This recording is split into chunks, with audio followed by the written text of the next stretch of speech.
ជាកូនម៉ែ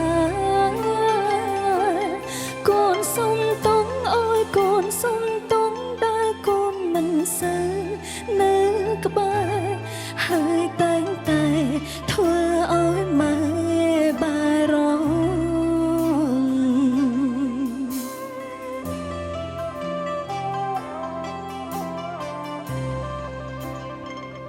មានពាក្យចុងក្រោ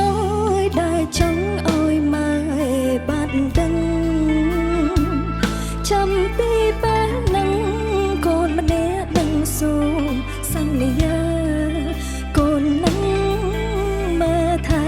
ជំទុកឲ្យម៉ែនៅឯ